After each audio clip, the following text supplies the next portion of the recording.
विद्यार्थी मित्रांनो, पुढचा आपण टाईप बघणार आहोत तो म्हणजेच autogamy, self pollination.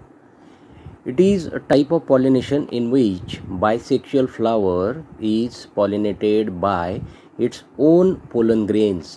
Offsprings are genetically identical to their parents.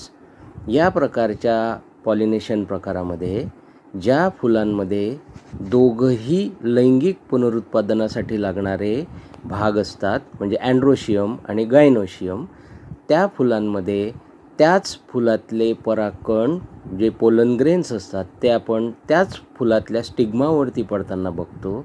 त्या प्रकाराला म्हटलं जातं सेल्फ पॉलिनेशन किंवा त्याला ऑटोगॅमी असं सुद्धा म्हटलं जातं.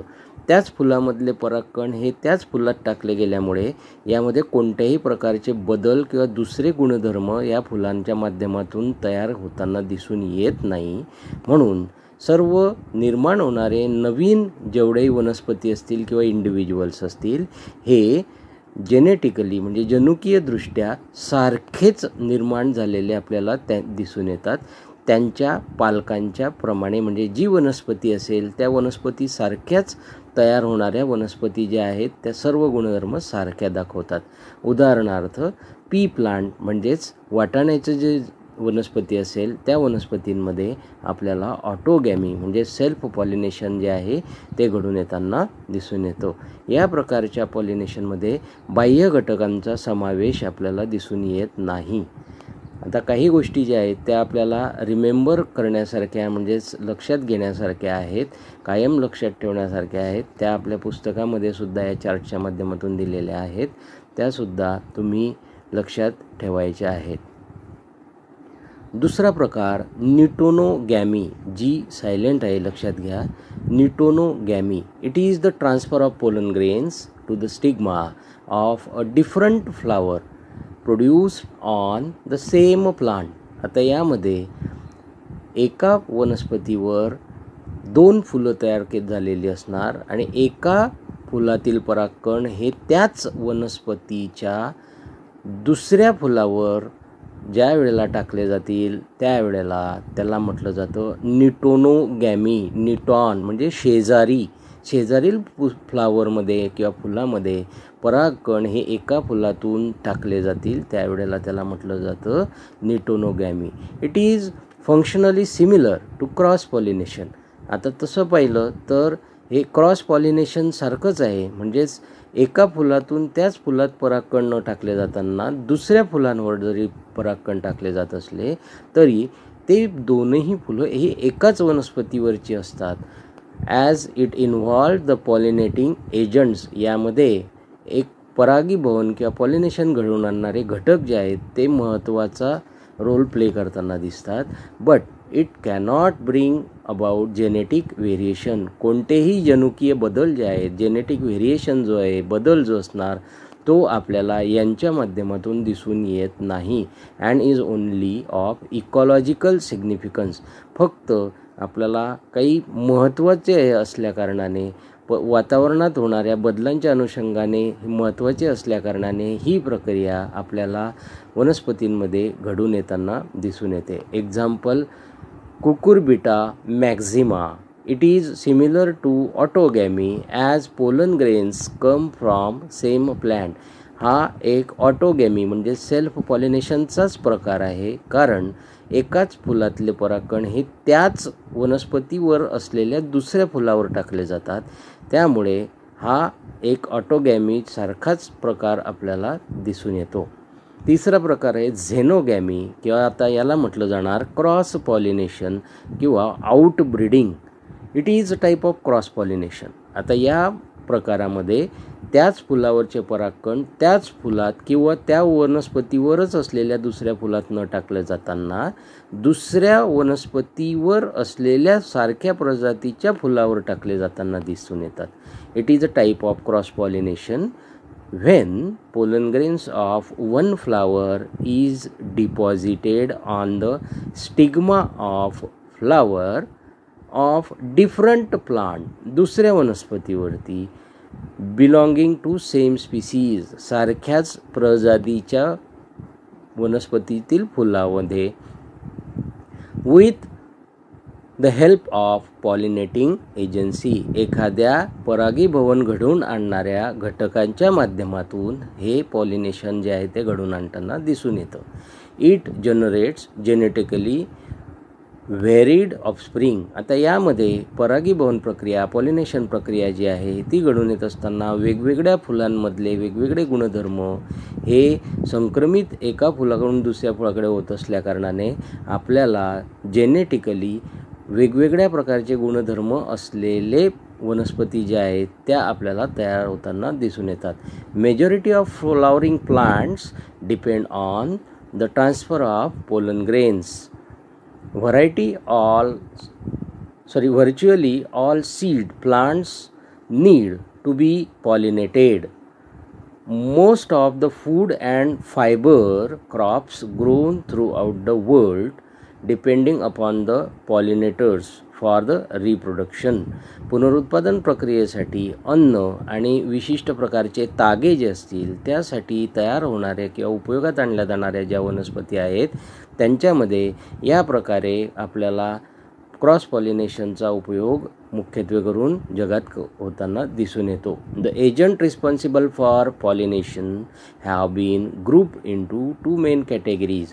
जे घटक आहेत ते घटक जे परागीभवन किंवा पॉलिनेशन प्रक्रियेसाठी उपयोगात आणले जातात त्यांचे 2 मुख्य घटक आपल्याला त्या ठिकाणी दिसून येतात. त्यातला पहिला घटक म्हणजेच अबायोटिक एजंट्स, निर्जीव अशा प्रकारचे घटक जे परागीभवनामध्ये परागकण एका फुलावरून दुसऱ्या फुलातल्या कुक्षिरुंतावर म्हणजे स्टिग्मावर नेण्याचं कार्य करतात. आणि दुसरा घटक म्हणजेच बायोटिक एजंट्स, म्हणजे सजीव किंवा सजीवांच्या माध्यमातून परागकण हे एका फुलावरून दुसऱ्या फुलावर नेले जातात. आता अबायोटिक एजंट म्हणजे काय? These are non living agent which include wind and water. निर्जीव अशा प्रकारच्या घटकांच्या माध्यमातून पॉलिनेशन जेव्हा होतं, when the pollen grains are carried out through a non living agents means they do not have any sense. They can carry the pollen grains from one flower to another flower. These are called as abiotic agents. In that, the first is pollination by wind. As we know, the wind is a abiotic agent. The wind do not show any sense of smell or taste. Hence, it is called as a abiotic and it is a non-living thing.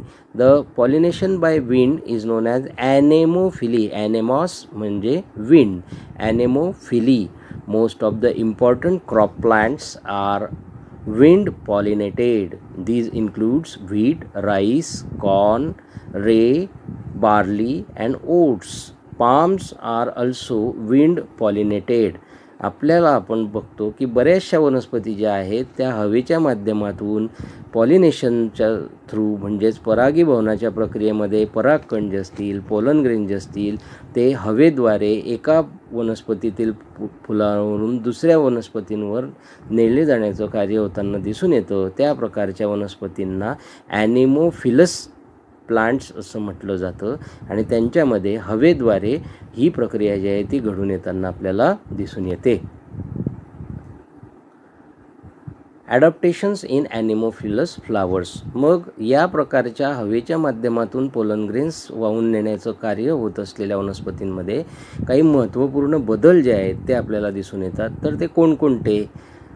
The adaptations are the flowers are small. फुलं जी असतील ते अतिशय लहान आकाराने असतात. इनकॉन्स्पिक्युअस, अतिशय सूक्ष्म अशा पद्धतीने असणार. त्यांना कोणत्याही प्रकारचा रंग नसणार. Colourless, without nectar and fragrance. As we know, the wind is a non-living agency for pollination. They do not have a sense of smell. They do not have sense of color. They do not have any sense of taste, as well as they do not smell any fragrance. Hence, or they do not get the knowledge regarding to the odor. Hence, these type of parts do not produce in the flowers of anemophilous plants. The pollen grains are light in weight. परागकण जे असतील ते अतिशय हलके असणार. Due to that they can carry for long distance dry and produce in large number to increase the chances of pollination considering wastage of pollen grains. आता मोठ्या प्रमाणावरती या प्रकारच्या वनस्पतींमध्ये परागकण जे असतील, पॉलन ग्रेन जे असतील ते तयार केले जातात, कारण त्यांना बऱ्याच अंतरापर्यंत वाहून नेण्याचं कार्य हे हवेच्या माध्यमातून होतं. त्यामुळे त्या ठिकाणी शाश्वतरित्या आपल्याला परागीभवनाची प्रक्रिया, पोलन ग्रेनची प्रक्रिया ही होणं गरजेची असणार. त्यामुळे ती स्टिग्मापर्यंत पोलन ग्रेन्स पोहोचणं यासाठी अनेक परागकण तयार केले जातील आणि त्यामुळे ते परागकण त्या फुलापर्यंत पोहोचण्यासाठी या पद्धतीचं मेकॅनिझम किंवा या पद्धतीचा बदल जो आहे तो या वनस्पतींमध्ये आपल्याला दिसून येतो.